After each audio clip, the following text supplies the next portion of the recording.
it's a little past 6:30, so why don't we get started? I'll call the meeting to order. This is the Comfort Lake Forest Lake Watershed District meeting for February 9th. It's a little past 6:30. I think we have 4 of our 5 board members here. I'm sure Jackie will be joining us shortly. So with that, I'm already here. Okay, Jackie, you're here. Great, thank you. Okay, so we got a full board then. Good. Meeting's been called to order. I want to set the agenda. Are there any changes to the agenda? The only suggestion I have is I should probably make a couple comments. As you know, we've been trying to facilitate better controlled meetings in terms of time management. So we're going to try a few things today as the first time. The first thing we're going to do is Mike and I have met and tried to look at the timing and adjust the timing. So instead of ending at, we've got this ending at 8:30. That's correct then. Okay. So they did change the time on it. So it should be around 8:30. That should be the correct time. We added a few minutes in each of these areas to give us more time. The second thing we did was to decide that on voting situations for standard items that would be either non-new business or non-old business, we're just simply going to do a roll call with a yes or no vote. And then otherwise, we'll do a roll call vote for new business or old business items where we have a motion or something we have to officially record. The other thing we've done is let's see.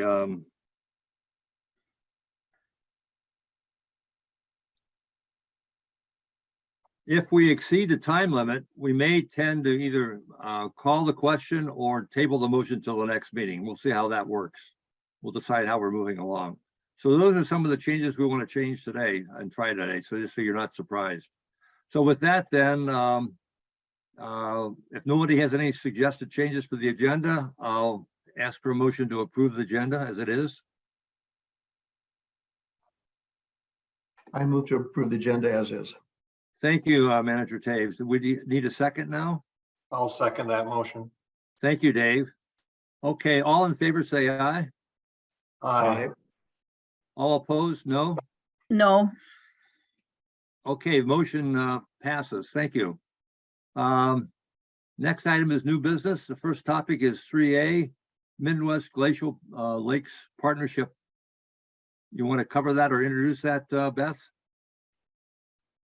I'm actually going to turn it over to Emily because Okay. she's not only is she going to introduce it, she's been working on this grant and so is best positioned. Great, thank you.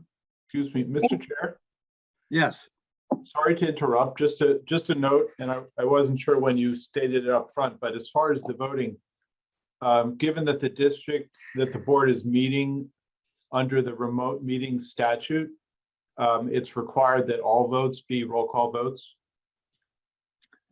I'm not sure that's true, Manager Holman, because I've seen other districts that are not doing that. And I talked to Mike about this, and I think while there's a preference for that, I'm not sure that's a statute regulation. It is stated, it's the statute. The statute number 13D021 specifies that some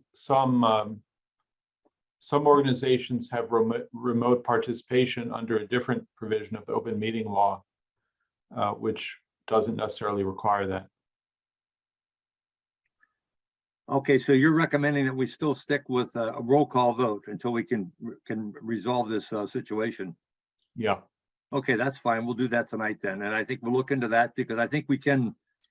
I mean, I just noticed looking at our timing on our standard meetings, we spend about 46 minutes on standard votes and standard items. So that's almost half of our 2-hour meeting that we're trying to shoot for in many cases. So by moving to a roll call vote, moving to a aye or no vote, it really speeds things up. Okay, we'll follow that tonight. We've got mainly new business left anyway, so that's fine.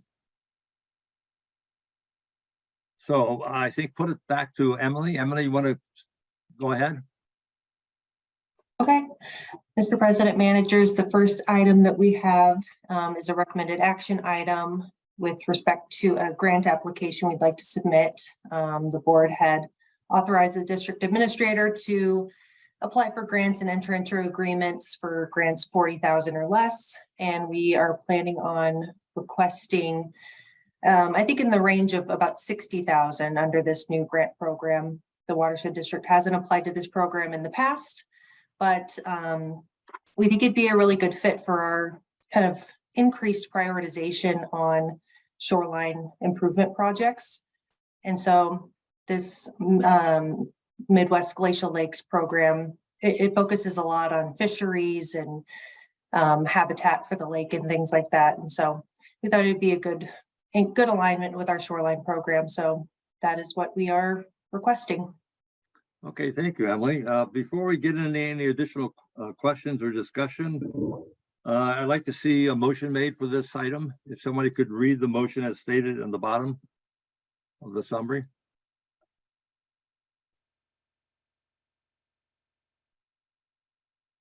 I will move to authorize the district administrator to submit an application to the MGLP Lake Conservation Grant Program and execute the grant agreement if awarded. Thank you, Manager Taves. Do we have a second? I'll second that motion. Thank you, Manager Baki. So it's on the floor, so it's open for discussion or questions. Is there any other additional discussion or questions for Emily? Okay, hearing none, then I'll call for a roll call vote. Bobby, if you could please. Manager Baki, Aye. Manager Loth, Aye. Manager Taves, Aye. Manager Schmaltz, Aye. Manager Anderson. Aye. Motion passes. Thank you. Next item is item 3B, fiscal year 2023 Clean Water Fund Grant Agreement. I can take this one too. Okay, Emily, thanks. Mr. President, managers. So another grant related item here, this one, whereas the last program was a new program for the district. We are very familiar with the Clean Water Fund, the projects and practices in particular. So we submitted this grant application last fall and it was awarded. And so kind of going through the same process of getting the work plan approved with Bowser and executing the grant agreement. And we gave a little bit of background on the project here in the memo. And I think we'll be presenting more on this project at future board meetings, because this will really be a big project where education and outreach is going to be a big component. And in fact, we have Jessica Lindemeyer here who put together a education and outreach plan for this project. And we do outreach for all of our capital improvement projects, but since this one is so high visibility, we're going to let her just take a couple minutes and talk about that plan a little bit. Yeah, Mr. President, managers. Bobby, I'll have you switch to the next slide for me, please. So what you'll see on the screen here in a little bit is a summary of the outreach plan that we have in place for the alum treatment. This outline is what we included in our grant application and is the basis for the plan we'll be developing here as the alum treatment approaches. So we're currently reviewing the outreach materials that we used for our previous alum application on Shields Lake and Moody Lake. We're looking to see how we can reuse some of those materials and maybe update them. We're also looking at developing some additional materials, and we're looking into translation services for some of those high visibility informational items. Unless there are any specific questions about the outline you see here, I'll turn it back to the managers, and we'll very likely be bringing forward more detailed information as the details for the alum treatment itself become a little bit more finalized. Thank you, Jessica. Appreciate that. Let's call for a motion if we can. If someone could make the motion as stated at the bottom of the page, then we'll open it up for discussion.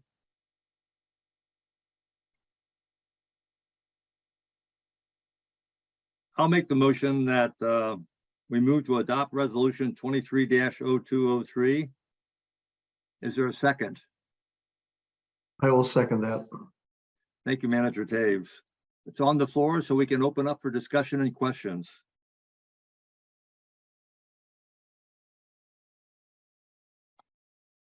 Hearing none, I just had one question. I didn't have a chance to review all the items you had on that list, Jessica. But one of the opportunities for reaching out, I think, to our constituents is the lake associations are having annual meetings between now and June. And I think for the Lake Association, we've asked Mike to talk about the alum treatment and to prepare people for what that is and the consequences for increased vegetation growth, et cetera, which will be a big issue on many lakes, I think. So if that's not on there, you might want to consider coordinating and making sure we can make contact at those meetings, because a lot of people come and they're receptive to information. It's a good way to make a big impact on them, I think. So that's the only suggestion I have. Yeah, absolutely, Mr. President, that we do have the annual meeting for the Forest Lake Association as one of our priority communications, but also we have along with that other community leaders. So the Lake Association is obviously a big leader in the community of Forest Lake. However, we will be also reaching out to other organizations as well to try to get as much of that information out to as many people as possible. Okay, And thank I you. can absolutely send this list out to the managers as well, if that would be Great. helpful. Yeah, if they have any thoughts or questions or other ideas, they might want to just send them back to you directly through Mike. Absolutely. I'll send this out. Thank you. Great. Okay, thank you. Are there any other questions or concerns or? President Schmaltz, Thank you. Emily and I wanted to make a point of clarification. The resolution number for this is 23-02-01. And it was initially said as 03 at the end. Oh, I'm So sorry. just, nope, that just to No, that's clarify. great. We gotta get it accurate. So I appreciate that. Thank you. Any other questions or comments?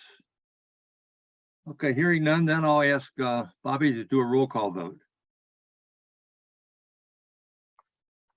Manager Baki, Aye. Manager Loth, Aye. Manager Taves, Aye. Manager Schmaltz, Aye. Manager Anderson. Aye. Okay, the motion carries. Thank you. Next topic is old business. That's item 4A. And it's Eurasian Water Milfoil Management Considerations and Water Management Plan Amendment. So just before we get into this, I just want to make a couple comments about what our game plan is here, just so everybody's on the same page. The last meeting, I think we decided that we'd be better off pulling out Eurasian Water Milfoil and making a decision on what role that plays in our AAS program and how we're going to handle that. So that's kind of what we'll be talking about tonight. There is a slightly new modified recommendation from staff that we'll be going through. After we decide on that, then I think the next step is to look at what we have to do as far as an amendment goes, if any required for the 10-year plan.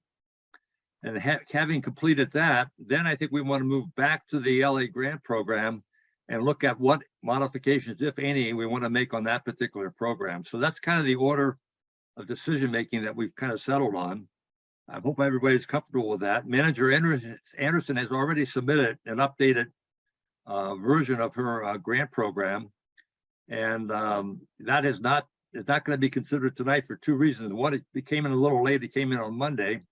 But more importantly, there's a lot of work and some additional legal work that we have to do to prepare for that discussion. And I think we want to give enough time to both the Watershed District as well as the Comfort Lake Forest Lake Association to gather the necessary information that will allow us to proceed and develop a grant program that makes sense for all the constituents. So that's kind of our plan to go forward on this whole thing. So tonight, again, we want to cover, hopefully look at the new recommended from staff, and if we can maybe see if we can get some agreement on that, and then also look at the implications to the watershed management plan if that passes. So with that, I'm going to call for Garrett to start this discussion. And Garrett, could you maybe start with the, well, let me ask you, do you prefer to start with this, or do you, I think we're probably better off starting with the recommendation on the new EWM plan, if you can do that. Sure. I do have a couple slides that kind of lead into it, if that would be helpful. Otherwise, I can just speak directly to the. No, go ahead, whatever you think is best. Sure. Am I able to share, Bobby? Okay. All right. Let's see here.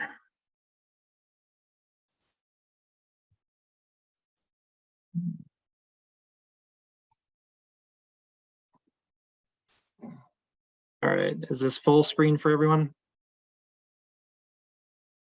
It's still in the editing mode. Why can I not ever do this? Okay. Well, I guess bear with me. I really wish I could figure this out. I think we can see it pretty well though, Garrett. Okay. Well, I apologize for that. Oh, there we go. Maybe that works. Okay, so yes, staff created a memo with a recommended path forward for the board to consider. And just to lead things off is just, this whole conversation kind of ties into potential watershed management plan amendments, depending on how the board, what path they take, and if they see EWM as a recreational issue solely, or if they see it as an ecological problem. So with that being said, I think it is important to take a look at, what is recreation, what is ecological management. I do think that they are separate, especially in terms of, being a scientific organization and looking at our AIS management through the lens of, the available literature that we have and the experts that we have, and trying to make the best management decisions possible through that lens. I think there is a difference. So just quickly going through both, recreational management is typically solely for the purpose of improving recreational quality, which would be boating, navigation, aesthetics, swimming. The management needs of a water body are more subjectively assessed to one landowner. The aquatic vegetation growing might be aesthetically pleasing and not an issue at all, but to the next person who has, a jet boat or a jet ski, that could potentially clog the intake of that and be seen as an issue. The treatment, if solely for the purpose of recreation, often would have little to no ecological benefit. It would just be solely to reduce the matting on the surface, which isn't always a detriment to the native plant community. The ecological management approach is, again, just improving the ecology of the lake. The outcomes would seek to protect and enhance native plant communities, fish habitat, and water quality. Management would be as objectively as possible assessed using the best available literature and input from technical experts like Steve McComas, which we've had present to the board on a number of occasions. The management that we would implement would be a balance of improving the ecology, but also trying to minimize the incidental impacts to natives. Sometimes in the pursuit of both treating for ecological purposes and recreational, you might unfortunately do more damage to natives. So that's something that we have to weigh. The broad view of Eurasian water milfoil management. Oh, sorry. Okay, I thought I was getting a message. The broad view of Eurasian water milfoil management is that long-term, what we know from the literature, what we've had Steve McComas come and talk about, is that Eurasian water milfoil does not appear to be much of an ecological threat long-term in most water bodies.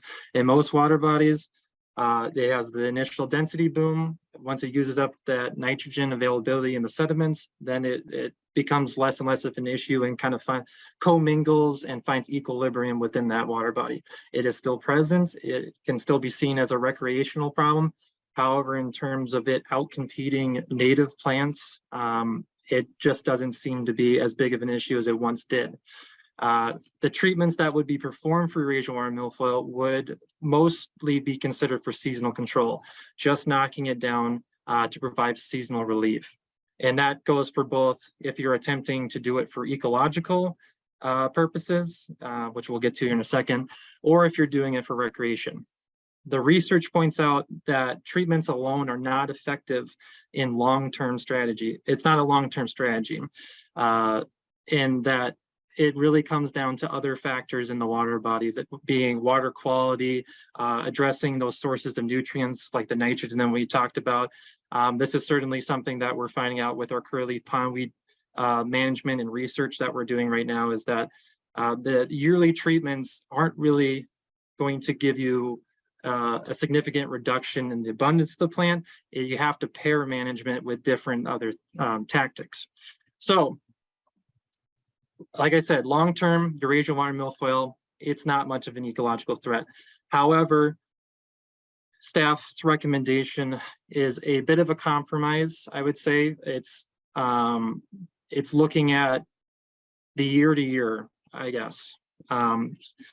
If we were going by the long term, we would say that Eurasian water milfoil management is not an ecological problem. But if you want to look at it year by year, talking with Steve McComas, the best figure that we can come up with the available literature to us is that when an EWM is at stem densities of 180 stems per square meter, then it starts to possibly impact the fish habitat or the quality of that fish habitat. The caveat here, though, is that there are native species that also exhibit the same stem density and can also negatively impact fish populations. So you have to weigh that in as well. If you're going to start managing Eurasian water milfoil based upon this, then you can make an argument that a native population with 180 stems per square meter might also be eligible for a management or treatment. Oops. Next slide. So the question here is just which one is the invasive species? They both look very similar. They're both growing to the surface and matting relatively thick. And the answer is neither one is. The one on the left is northern water milfoil. The one on the right is common waterweed or Elodea, which is extremely common in all our water bodies. And the picture in the middle now is Eurasian water milfoil. So they all can pose the same ecological threat if you're looking at it through the view of stem density year to year. So the compromise that I'm talking about is if the board, depending on how they rank those 5 options, did not agree with the district not getting involved with Eurasian water milfoil management, which I can understand, the compromise is then looking at that year to year ecological problem. If Eurasian water milfoil in a lake reaches in certain patches 180 stems per square meter, that's when we would recommend a treatment. So not a perfect example of what that might look like in the future, but just trying to pull together something for tonight is just taking a look at Forest Lake last year. So in Forest 1, the delineation on the left is from Steve McComas. He went around, found that there was Eurasian water milfoil in Basin 1, but he only delineated the areas of heavy growth. The red dots roughly correlate to about 180 stems per square meter, where we think that it might start impacting fish quality. So if the board went with this option, those are the areas that we treat.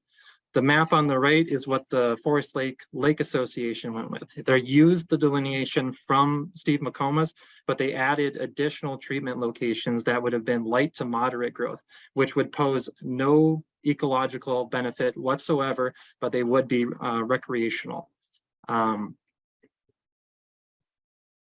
So district's role, just to recap in our recommendation, is that treatment areas would be identified by Blue Water Science and technical experts.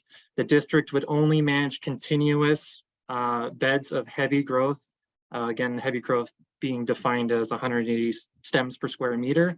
And we go with continuous beds as well, because a single dot of heavy growth on a survey map would not be an ecological problem. It becomes potentially an ecological problem when it is a continuous bed. The district would only manage Eurasian water milfoil outside of 150 feet from shore, which is pretty standard with even our curly pondweed management. And the goal would be to provide heavy EWM growth or heavy growth of EWM control while minimizing impacts to native plants. The Lake Association's role in this scenario would be they get to choose whatever. Excuse me, Garrett, do you have a slide that you want to show on this? Because you have a handout that has all those sections handed out, so highlighted. So I thought maybe you'd want to follow your memo or not. It kind of ties in. Okay. I'm sorry if it's not following. This is my last slide, and then Okay. I can take questions, or it could just be open to discussion. But the Lake Association's role, and yeah, it is kind of detailed in the memo, just split up here in two different slides, is that they would still have total control and freedom to perform the additional treatments that they want. Again, they just have to go through the same process as us, as getting a DNR permit and just following their guidelines. They can choose to manage within the 150 feet from shore. District staff can be available to help them, guide them through that process if they so choose or interested in. However, a lot of the hired applicators that you would go with typically can handle that. And then they can also go to other organizations such as the city, county, and state for funding. But the district would obviously be available to help in terms of grant applications and submittal in terms of that. So that's kind of a quick recap of EWM management, and then a quick breakdown of kind of what we're proposing as a in-between, ecological and recreational management.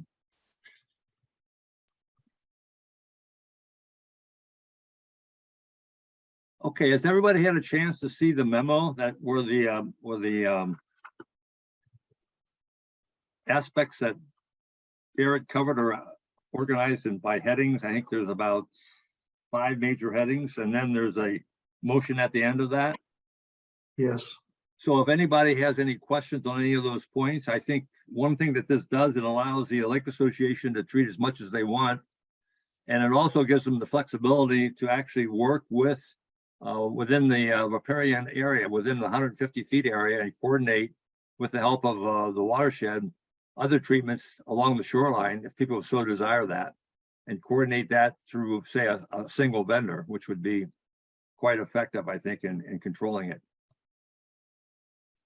President Schmalz, Yes, go ahead, Manager Loaf. can I ask a question of Garrett on a follow-up to his presentation?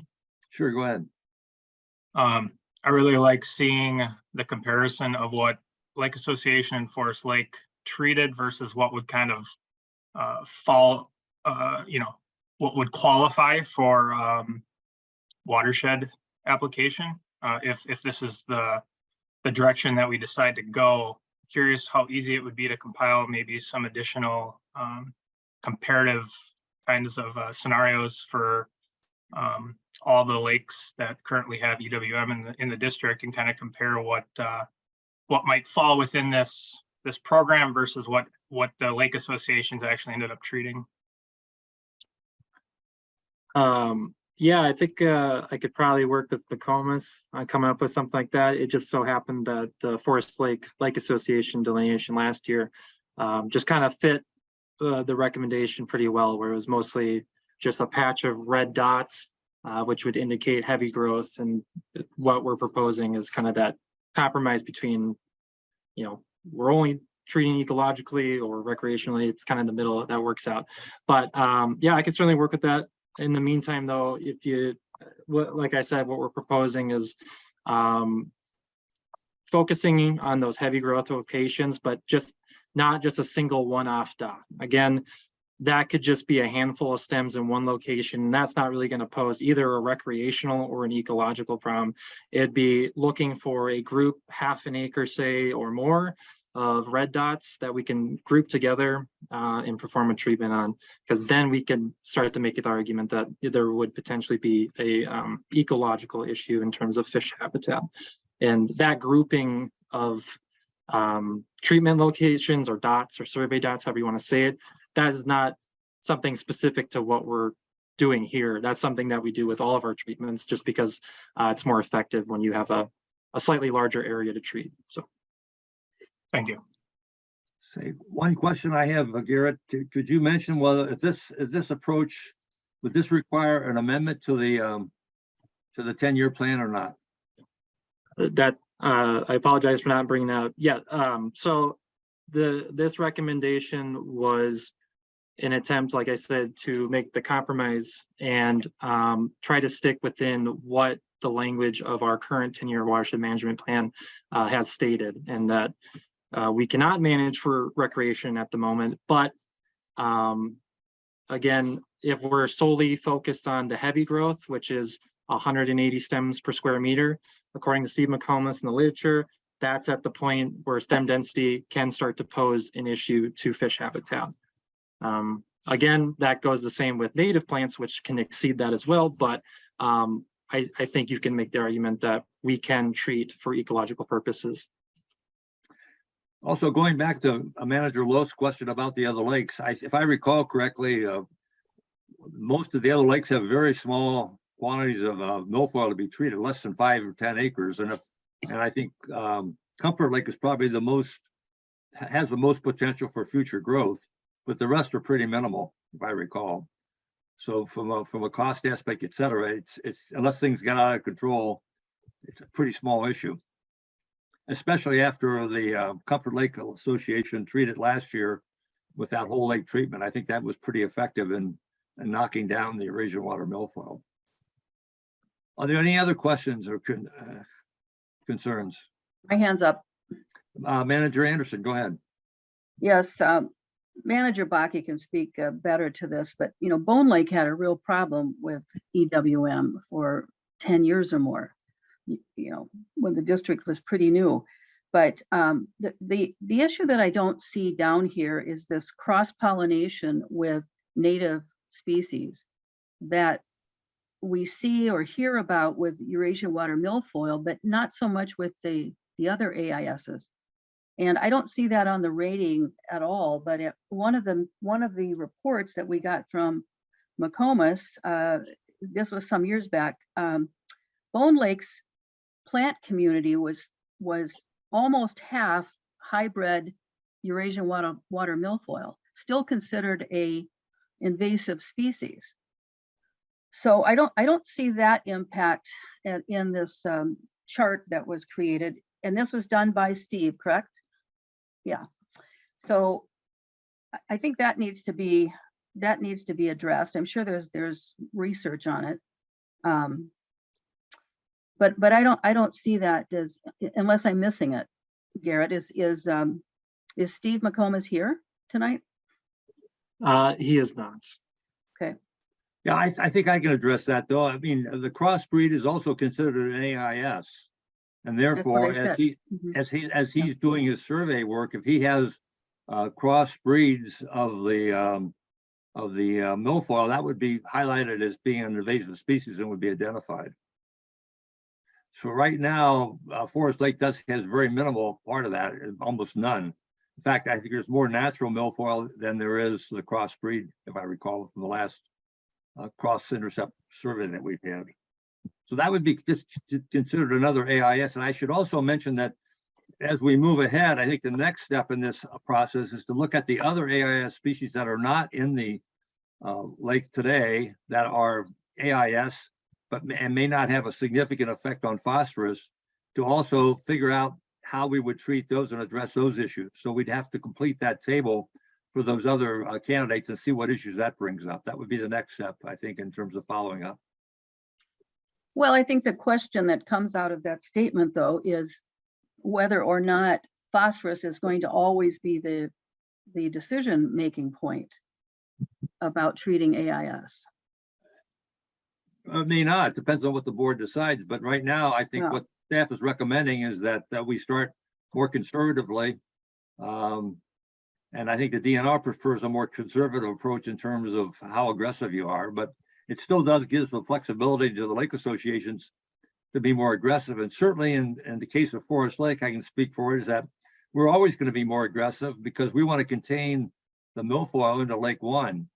So that forces us to be very aggressive because it spreads so easily. If you have a lot of small sections that get cut up, it can very easily spread. So you're really trying almost to eliminate it each time. And of course, the lake association is willing to pay for that extra treatment.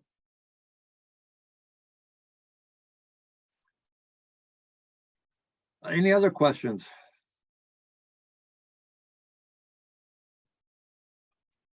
If not, does someone want to make a motion to see how the board feels about this particular proposal? The motion's at the end of the cover letter.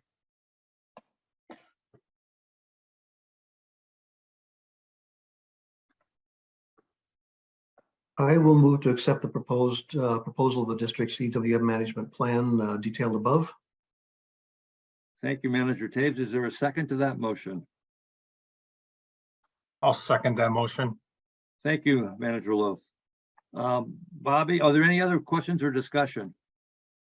Manager Schmaltz, Manager Baki. Yeah, Manager Baki, go ahead. You know, in trying to get my head around this whole discussion, I'm trying to determine why we are discussing this. I guess it's to clarify the process the watershed district will use for managing Eurasian water milfoil. But it seems this whole thing started around after we had approved the Manager Anderson's grant. And then there was concern that this would come up as a grant proposal. And I guess I just want to keep this all in perspective as I try to understand it, that we have yet to get the grants out there and yet to receive any grant proposals. And, you know, Eurasian water milfoil may come up as a proposal, but it may not. I don't know. We've yet to see. Those grants are for lake associations to be empowered to improve the quality of their lakes, and there could be shoreline restoration proposals. We don't know. We have yet to see those. And my understanding is the approval process will be twofold. One will be that the staff will review those proposals and determine whether they have merit, and then bring them to us, to the board, for a final approval. That's the second step. So I guess if this is just a clarification of how the watershed district will move forward in its approach to Eurasian water milfoil, I guess I understand that. But it seems that this whole thing is holding up that grant process of getting out there. And so I just want us all to keep that in perspective. No, that's a good point. And as I mentioned at the beginning of the meeting, we have that same concern, but Eurasian water milfoil has been an issue with us in terms of how to handle it. And so I think by having this policy in place, we don't need a Lake Association grant program for anybody to address this issue. It can be addressed directly through the AIS program. And that then allows us to go back and look at that grant and decide, you know, if we can just continue the way it is, which we may be able to do, or maybe that has to be modified in some way, because that would put the focus on the grant then to be more managing the shoreline and for water quality improvement programs. So is this what is holding up getting the grant process out there for the lake associations? Right, because I think it turned out that the real purpose for the grant program was to get Eurasian water milfoil money. And so basically we had no suggestions of anything else. We ask at 3 or 4 meetings, give us some other ideas of what else this would be used for. And it came back almost 100% of the time to dollars for Eurasian water milfoil for Comfort Lake. So that's why we thought we should address that and get that out of the way and make it part of our put it back into the formal AIS program, starting in a more conservative approach, but giving the lake associations and anyone else the freedom to do as much treatment as they wanted, as long as they covered the cost on that with their own partners. Just to clarify, that program was not designed just for Eurasian water milfoil. That happened to be one of the issues that Bone Lake dealt with for many years and Comfort Lake was starting to deal with. But the real start of that was to transform shorelines into natural shorelines. And it started several years back when the DNR did their Score Your Shore program. And now the district is taking an interest in doing that as a district program. And my understanding is that we're going to have it to review at the board level here pretty soon. But that's been pretty well, handled by the CAC committee up to this point. So we still have that to review, but that's a big deal. The other one was, of course, doing the outreach at that neighbor to neighbor level that has huge impacts for how to manage a shoreline and what kinds of things you need to do to keep the surface water in Minnesota and the groundwater healthy. So I just wanted to clarify that. No, that's a good clarification, and those are two very important points. And I think when we get back to looking at that grant program again, that'll be top on our list to look at. along with the other ones, that other program that's being developed by the watershed district right now. President Schmaltz, Manager Loth? I don't want to get too far off track, but I just wanted some clarification on a comment that Manager Baki had made with respect to the Lake Association Grant Program as accepted in December. It sounded like Manager Baki suggested that staff would somehow be involved in determining the merit of any potential grant. And as far as I understand it, it's as presented and accepted would solely be up to the board. Staff wouldn't have any input on, I mean, they can make recommendations, but they wouldn't have any say in what might be approved or not approved. Correct, it's currently approved right now, and No, I'm talking about a specific potential application that we would receive from a grantee. That decision-making process would be only up to the board. Staff wouldn't have any input on whether or not something would be accepted or not. But their responsibility would be to make sure that the application is complete and meets our objectives. And then water you're right, management plan. You're right, but the approval would go to the board. That's correct.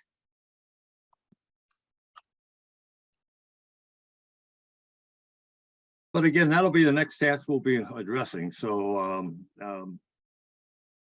after we make a decision on Eurasian water milfoil as it's been proposed today. So we have a motion on the floor. Is there a second to the motion? I seconded the motion. Oh, you did? Okay, Chris, thank you for reminding me. Okay. So is there any other questions or clarifications? Manager Okay. Schmaltz, Yes, Manager Taves, go ahead. just a point, I think this is a dynamic situation that we'll be dealing with year after year. So to have this absolutely nailed down perfectly at this point, maybe spending too much time on it. I think we need to move and get something done. And then next year or next 6 months, as circumstances change, we may need to revisit this. I think that's absolutely true, and the same for the loss of the Lake Association Grant Program. It's better to get it out there and see what issues or how it works and so forth. Then we through adaptive management, we make our changes accordingly. That's why it's going to be called a pilot program. So I agree with you. Any other questions or thoughts? Okay, hearing none, then I'll ask Bobby to do a roll call vote from the board. Manager Baki, Aye. Manager Loth, Aye. Manager Taves, Aye. Manager Schmaltz, Aye. Manager Anderson. Abstain. Okay, the motion carries then 4-1 abstention. So, okay, thank you. So that moves us along then for that particular item. So then we'll now be preparing to, and maybe we want to talk about the amendment process. Garrett, do you want to make a comment about that? Mr. Holtman can weigh in on it. However, the way we had framed up the proposal or recommendation, which just passed, was that we saw there was no need for any amendment. We set the bar for what we consider ecological treatment to be at that 180 stems per square meter, which I talked about. So that is within the AIS 10-year watershed management plan guidelines, so we can do so, I think. Okay, thank you. And that'll be reconfirmed with our council on that question. But so the next step up then, as I said at the beginning of the meeting, is that we'll be moved into the proposal that Manager Anderson resubmitted, and we'll be having that on the agenda as soon as everybody's comfortable with the information they have in terms of moving ahead with the grant and or deciding about compensation to Comfort Lake Forest Lake. So with that, then let's move on to the next agenda item, which is program and project update. We have a project update. Yes. Sorry to interrupt. So just to clarify, will we be sent out this new grant that Manager Anderson put together? Is there a new one since the last one? Is that correct? Are you talking about the memo, Steve? Yes, that's you sent. Yeah, well, to my understanding, that was supposed to be part of the packet tonight. That's what Mike told me before he left. So I'm shocked that it's not here, but I thought everybody would have had it by now. Well, one of the other changes we're making is that if things aren't submitted on time and they come in late, like on Monday or Tuesday, It's just too much for the board to be able to reread stuff that they, they have to have it pretty much by the weekend. If you have any questions and want to make some changes, then Monday that possibly could be made. But at this point in time, we also don't have enough information to address a lot of the issues you raised in that. For example, you requested that the Comfort Lake Forest Lake Watershed District be paid $15,000. So there's some legal implications on that. And I think that Council Holtman had discussed that with you today by memo. And I think we all need some time to gather the information going back a year and a half to find out to what extent and what commitments the Watershed District made to the Comfort Lake Forest Lake Association. And also for the Comfort Lake Forest Lake Association to come forward with the documentation confirming that this was a research program and that we did make a commitment to them. So once that information is all pulled together, then the board will have enough information to sit down, look at it with the help of Council Holtman to help us make the best decision. So that's it will kind of be where on we are the right agenda. now. So it will be on the agenda for the 20, whatever that is, 20. I don't have my calendar in front of me, but the next meeting this month, correct? 23rd. It could 23rd, be, thank you. it could be on the 23rd. I think what we'll do is poll everybody to see if you're comfortable with having all the information you need.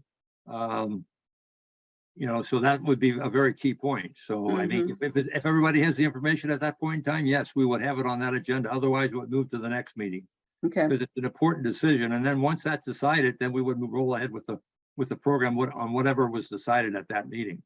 yeah. And we have still plenty of time to launch it for this year. I'll talk to Mike when he gets back. Manager Okay. Schmaltz, Yes, Manager Baki, go ahead. sorry to keep belaboring this topic. However, part of the problem is when I go back to previous meetings to try to get the agendas and the documents, they're not there because we've switched websites. We've updated our website. So we may need to resend some of that information out again to the managers because it's hard, I can't access it. Mr. President, managers, I can just chime in on that topic real quick. That is something that staff is aware of, and I've started to pull together that information to post as soon as possible so that managers have that material available to them. So you'll be getting that information sent out to you within the next couple days here. Thank you, Jessica. Yeah. And also, I think staff is also going back to earlier minutes and actually the original tapes at the meeting where we discussed this for the first time as a grant program to kind of elicit and determine and confirm and have available for everybody to hear or read what actually commitments and decisions were made at that particular meeting. But that goes back a year and a half, I think last May or so. So maybe even further. Yeah, it 21, 21, right. first Thank you, quarter Manager. 21. Right. So they're working on that now. It's no small task, but we have to put the time in to make sure we have everything in order because again, we'd like to be as fair as possible to the Comfort Lake Forest Lake, Comfort Lake Association in terms of the commitments they made to their program. There's a message from Jessica. Jessica, I think this is important. Do you want to just read it for the board? Yeah, yes, I can address that as well. So along with uploading those past board packet materials to the website, I will also be uploading the board meeting recordings to our YouTube channel. So I'm going to start with the meetings that specifically talked about the Lake Association grant program. And then from there, I'm also going to work on just start backlogging all of our previous recordings as well. So when you get information that the old board packets have been uploaded to the website, you'll also be getting links to the audio visual recordings of the board meetings that discussed those same topics. Jessica, will you be able to highlight and separate out the specific conversations that deal with the topics that we're talking about? Because the board doesn't have time to go through 6 meetings of tapes. Yes, absolutely. Because staff have the same problem, right? To try to find that right section of the recording. So what I will be doing is the links that you will be sent to the full video, but the video will start playing when that discussion started. So you'll have the full meeting available to you, but it will prompt you into the specific point where the board started discussing the topic at hand. Perfect. That's Thank great. you. Yeah, that's perfect. Thank you very much. Appreciate that. Okay, so then let's move on then to any other questions. Manager Bach, are you okay now with everything? I'm good. Thank you. Good, okay. So let's move on to project update. And I think we've got Blaine to do a few slides here. Or do we have to call Blaine into the meeting? I forgot. Nope, I'm here. Thank you. Okay, thank you, Blaine. There was a question whether you were going to be called in or not, so you didn't have to sit through all this, but appreciate your being there. Thank you. No problem. I jumped on a few minutes ago. Okay, So, Mr. President, managers, just want to take a few minutes to go through a few of the slides for the project update. There was a few questions. There's a couple intro slides before that, but this one here is one of the questions that we had. So this is our Sunrise River Highway 61 Wetland Enhancement Project, which is currently underway. If you've driven down Highway 61, you'll see that towards the Sunrise River. Making some good progress on that. The project did get pushed back a little bit just because of weather. We need a deep frost for that machinery to go out there into the wetland and excavate those materials. The wetlands themselves produce some heat as they decompose the peat, so it's a bit of a challenge. But we have made some progress. We've got a number of machines out there, and they're removing approximately 4,000 pounds of wetland material per day. So we've got trucks coming in and out of there quite often. We did run into a bit of a hiccup with the project, with locating utilities on the project. We had, throughout the engineering process and design process, there were 6 opportunities for the utility companies to come out and locate their lines.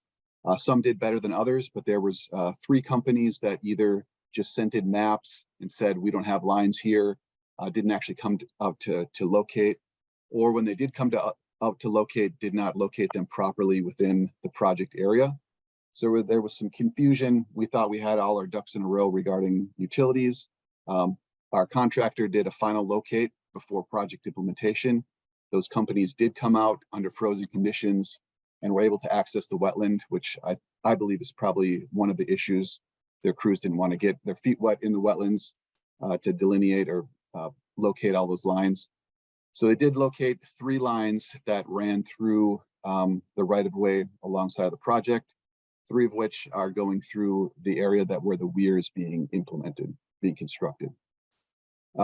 So our engineering firm has been doing a great job reaching out to those utility companies and figuring out a solution, which we have figured out. Essentially, we'll be excavating part of those utility lines, and then where the weir would intersect them, the weir would be notched. Those lines would be put in through the weir subsurface, so below any water, 7 to 8 feet down. That weir would then be sealed up to ensure that there's no water leaking around through that hole. And then the weir will be constructed to direct water into the wetland complex. So that did require a great deal of effort, or will require a great deal of effort on the behalf of our contractor. So there was a change order that was put into place to deal with that additional cost. We shuffled a few dollars around. We had initially, we're going to reduce the revegetation plan, eliminate some of the trees and shrubs so that we can compensate for those additional costs. However, there was issues with that. The contractor, they had already committed to their subcontractor. So in lieu of that, we eliminated Alt 2, which is the bat houses that would be installed along the project. That was a bit of savings. That combined with the price reduction that we got by implementing or redesigning the weir using some H posts instead of a full corrugated metal weir. It's got now H supports through it that'll help strengthen the weir and reduce the amount of cost that it'll take to implement. And then that combined with the 5% contingency that the administrator is allowed for the project brings everything down within the budget for the project. So we are getting the full revegetation. We're losing the bat houses, which we will reach out to Boy Scouts or some other organization like that to see if we can get something like that installed in the project to make that whole. And we can move forward with the project, with the redesign, with utilities under the allotted budget for the project. So a lot of moving pieces, a lot of legwork on the behalf of our engineering firm to get this actually, to get a solution in place to be able to move forward. Again, very time sensitive because we have to do this under frozen conditions. and we have a limited, a few more weeks with this warm weather, even probably less. But we are making good progress. We should have the project completed on time and within the allotted budget. The alternative for these utility things would have been to postpone the project or the installation of the weir. One of the utility lines is in I think it's an 8-inch concrete tube or conduit. That would have required, I think, 12 to 14 months to get that moved to the other side of the highway at a cost of near $250,000. So that was out of the question. Just couldn't do that with the project, just wasn't feasible. So the solution that we have moving forward is a good solution. Had we known about the utilities during the design period, we probably would have designed something very similar because of the costs that would be incurred by moving those lines. So the slide that we have here is a little dated. We'd initially planned to offset the cost with the tree and shrub planting. However, we worked it forward so that we can do the entire vegetation component of the project. Any questions on that particular project so far? I have one. Yes. What is the lifetime of this project? So it has a lifespan of 25 to 30 years approximately. There's potentially some clean out associated with the forebay for the project at around a 15-year increment, somewhere in there. Just depends on how fast it were to fill in with any suspended solids. Okay. Yeah, I think I'll just call you tomorrow when you're in the office and talk about that calculation. I'm a little confused by that. Which calculation? The lifetime cost per Blake, pound. you want to move, Blaine, you want to move along? Yeah, Sure. we can talk about that tomorrow. Okay. Next slide, please. Next is just an update on our County Road 50 Iron in Hand Sand Filter project. The construction began on this fall. It's pretty much complete, the majority of the project at least. They're still working on putting in a few of the valves yet this winter under frozen conditions. Got to get out into a wet area and excavate so they can put in a few pipes and the valves associated with those.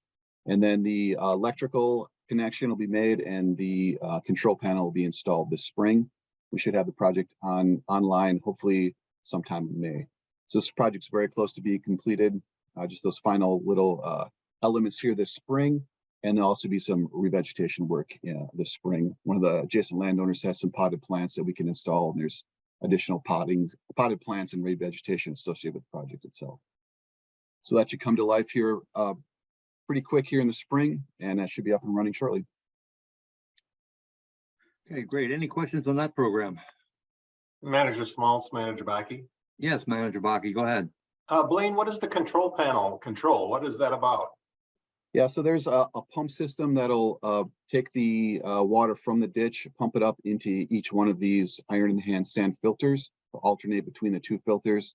They'll fill it up to a certain level and then allow that to draw down. While the one filter is drawing down, the pump will send water over to the other, and they'll kind of go back and forth.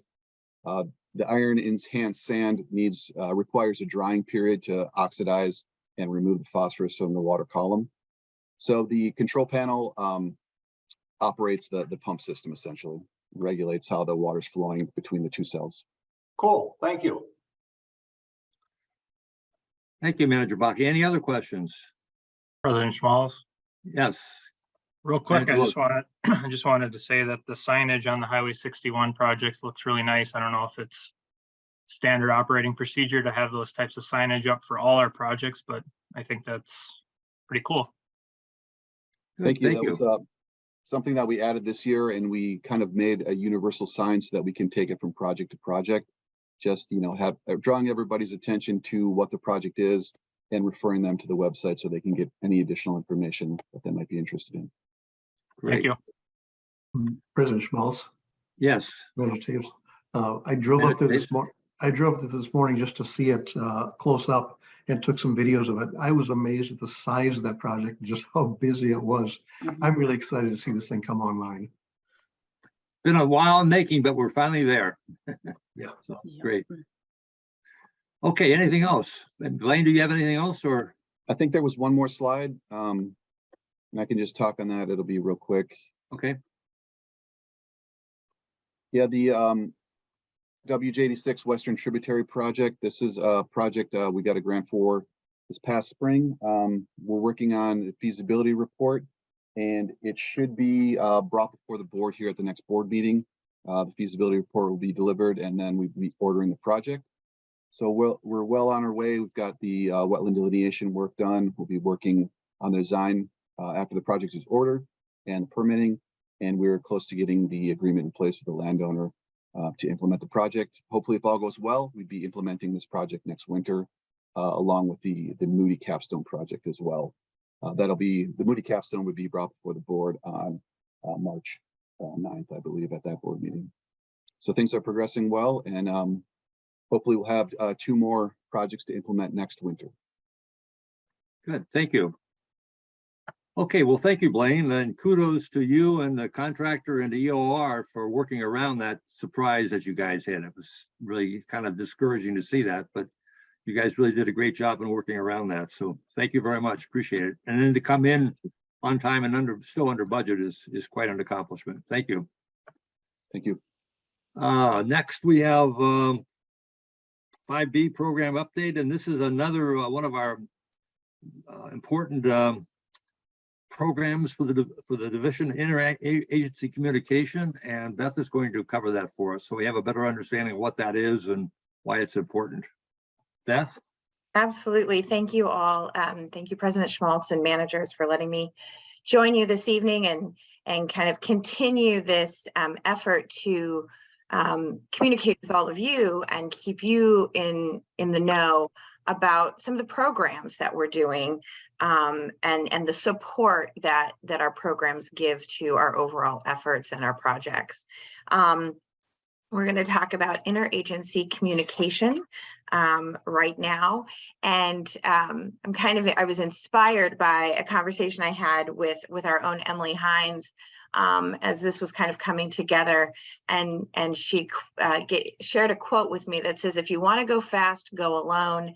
If you want to go far, go together. And I'm pretty excited with the work that we're doing at Comfort Lake Forest Lake Watershed District, going far with our partners. So Bobby, we can go on to the next slide.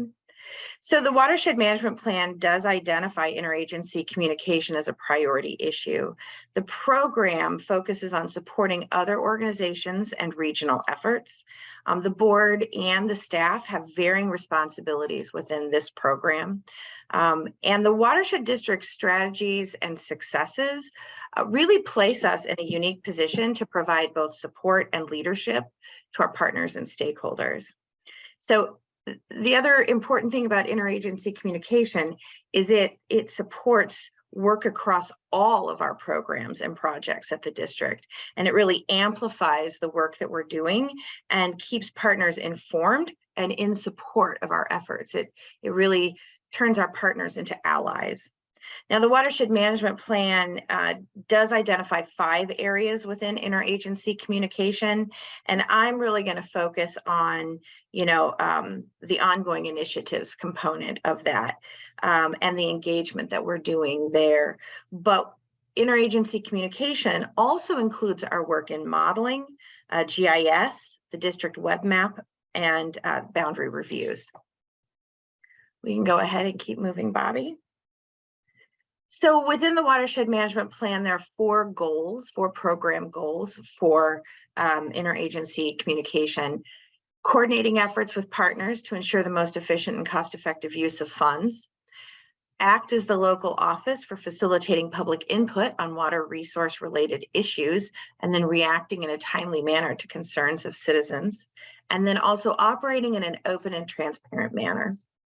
We'll go ahead and change the slide to see the last 2.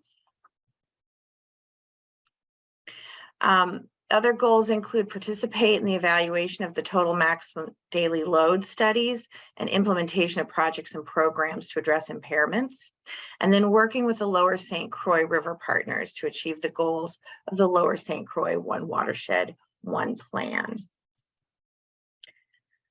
We can go ahead and move forward. So as I said, interagency communication supports work across all of our programs and projects in the district. It does amplify our work, keeps those partners informed, creates allies. The key to our success in this is consistent engagement. And I'm focusing on that engagement and the support it gives to our ongoing initiatives tonight. So what are some of the ways that we're doing consistent engagement? We're driving coordination meetings. And whenever possible, we are setting those up on schedules. We're having a communication loop with those partners. So our cities, our counties, our soil and water conservation districts, we're sitting down with them and talking about our shared goals and priorities. And the other important thing that we're doing is we're listening to them when we're sitting down. We're expanding our partnerships, and I'll talk about that a little bit more as we move forward. But you know, our staff is really open, and I believe our board is as well, is open to looking at new potential partners. So even yesterday, we had a really interesting meeting in support of one of our grant applications, but we were able to talk with some of our with our tribes and tribal leaders. We have our State of the Watershed program and our district tour. This is offering some of that consistent communication to our stakeholders and partners. The other thing that we're doing is providing input and leadership on a number of regional statewide efforts. So we're participating in work groups, attending partner meetings that are driven or hosted by another organization. We're giving presentations in a number of locations and conferences and groups. And then we're also being recognized, sometimes by external partners. Sometimes we're nominating ourselves for these awards. So that recognition, getting those nominations out and awards is just a really important part of, you know, kind of providing that leadership at a statewide level. All right, let's keep moving forward to the next slide. So when we look at the consistent coordination meetings, I talked about, you know, our cities, our counties, our soil and water conservation districts. Within our communities right now, we're meeting monthly with the city of Forest Lake. We've got a coordination team, but we're also having other conversations with the development director and other key staff people at the city of Forest Lake. We're currently set up to meet quarterly with the cities of Wyoming and Scandia. You know, with the importance that we place on adaptive management, you know, we're talking to these partners and saying, is quarterly too much? Is it enough? We're doing a hybrid of meeting in person and also hosting some of these meetings on Zoom. So really trying to find out what the best way to stay connected to our communities.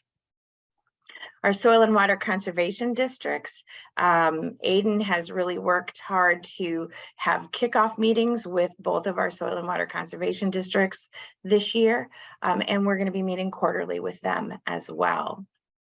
Other partners, really key partners right now, we've got the Washington County Water Consortium that we meet with on a regular basis. When I talked about expanding our partnerships, you know, yesterday that meeting was with the Great Lakes Indian Fish and Wildlife Commission. And it was a really great conversation with their staff and our staff talking about shared priorities and ways that we can help promote each other's work, particularly around shorelines.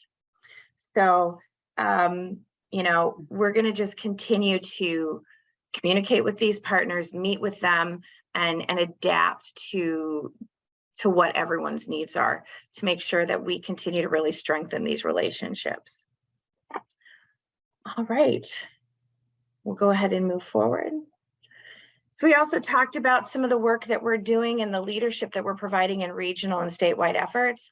And so we're participating in a number of work groups and often taking a leadership role in those. So we've been participating in shoreline work groups and kind of being a leader in some of the statewide conversations and regional conversations around shoreline health. Diversity, equity, and inclusion, DEI. We've got staff that are participating in work groups for that and really looking at our programs to make sure that they're equitable. We've got the local implementers work group that Bowser hosts.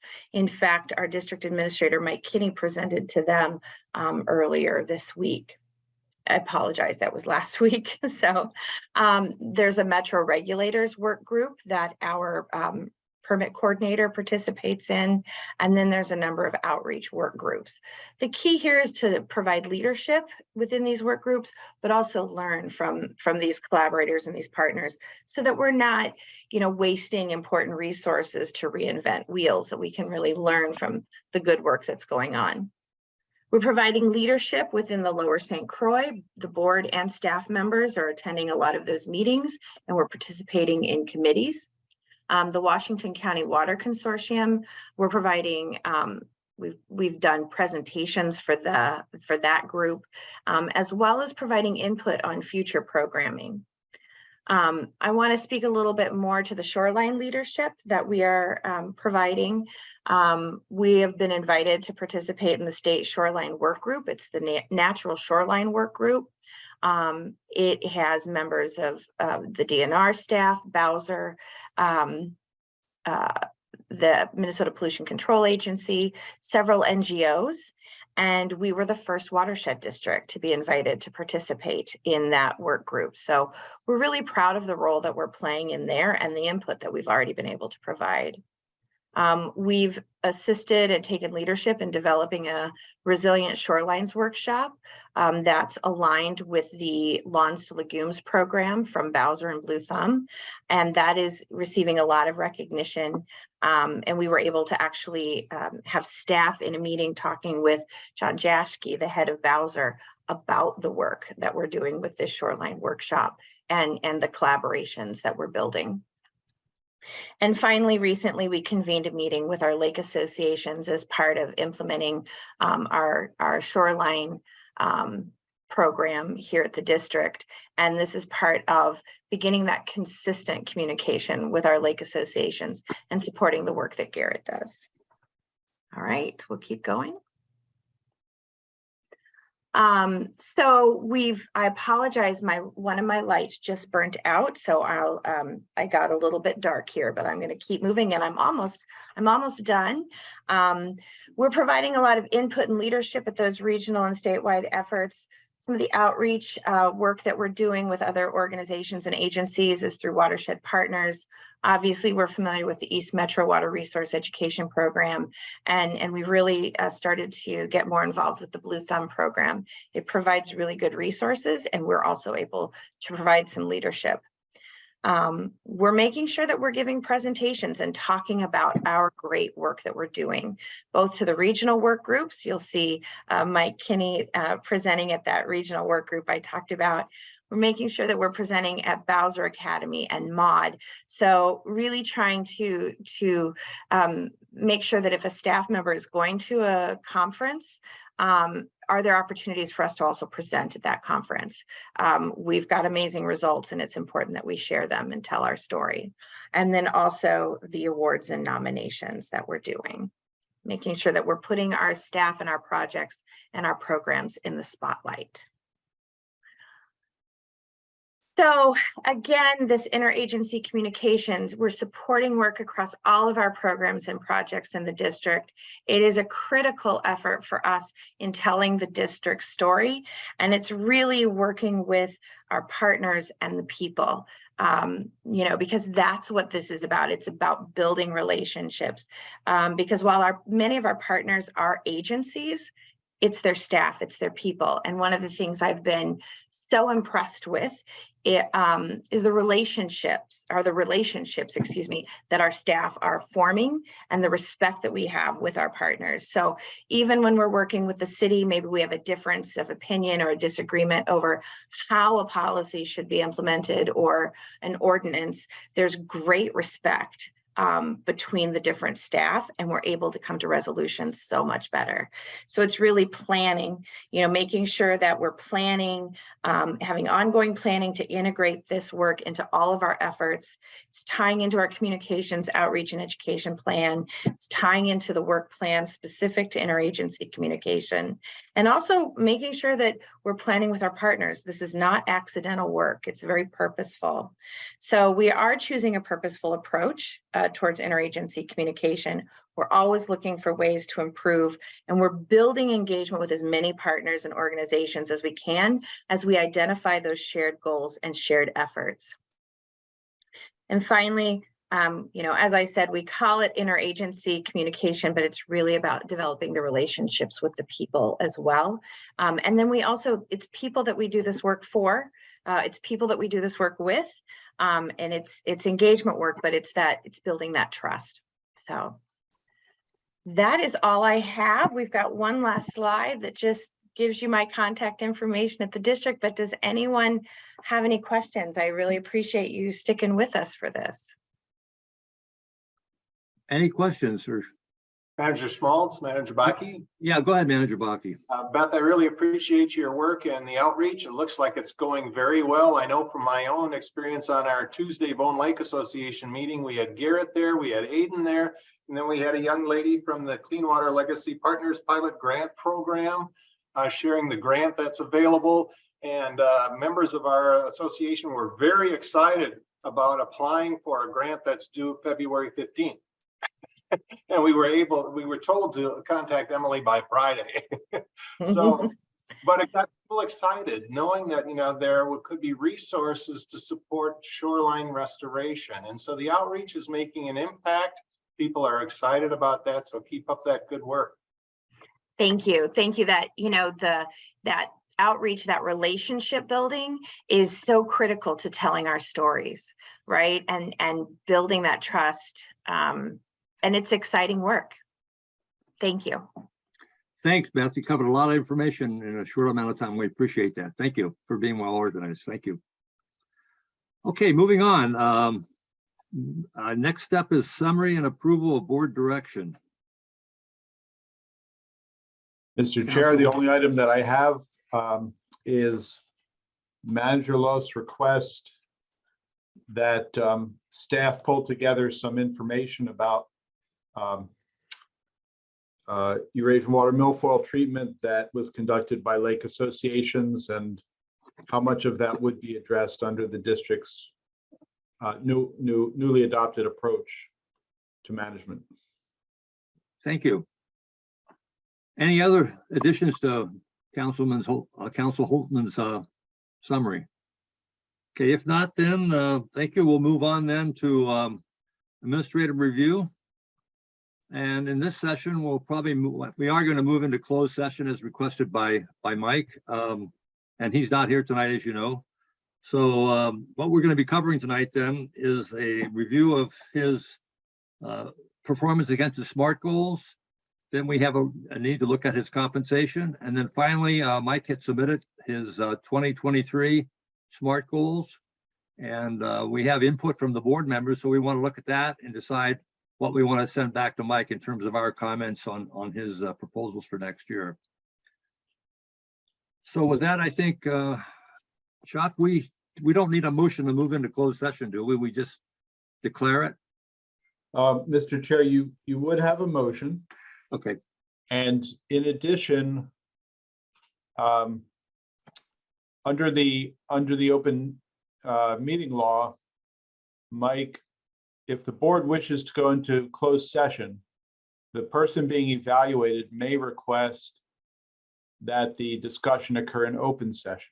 And I understand Mike does not wish to exercise that right. And I believe he was going to provide you with a communication stating that. Did he do that? Yes, I have that. I have a copy of that. Okay, so that's on the record.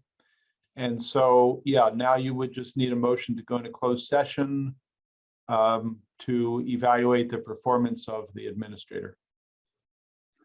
Okay, then once we're in closed session, we stop the tape, start the tape for closed session. discuss, stop the tape again. Do we need a motion to come out or not? No, you won't. Okay, so just declare that we're coming out of session and then we stop the tape again there and start the tape up again for the open session and then probably adjourn. Yes. Okay, And- think we got it.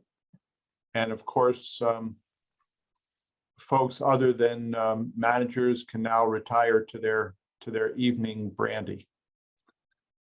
President you all. President Schmaltz, before Yes. staff sign off, I would just like to confirm with Manager Loth and Bobby that Manager Loth has the ability to do everything he needs to do. Right, With- that was gonna who's gonna suggest that start the recording? Bobby was gonna stay on to make sure we got that tape going the second time in the meeting. So why don't you hang on too, Beth, in case we need some help. So you and Bobby can hang on. And once we get the tape going on the closed session, you guys can drop off, then we should be fine. Thanks for bringing that up. I appreciate that. Thank you. Okay, so with that, I think we're gonna stop the tape for the open session, and I need a motion to move into closed session. If someone could please make that. I'll make the motion to move into closed session. Thank you, Manager Anderson. And do we have a second? I'll second that. Thank you, Manager Loth. Bobby, you do a roll call vote for that motion? Manager Baki, Aye. Manager Loth, Aye. Manager Taves, Aye. Manager Schmaltz, Aye. Manager Anderson. Aye. Okay, motion passes and we're in closed session right now.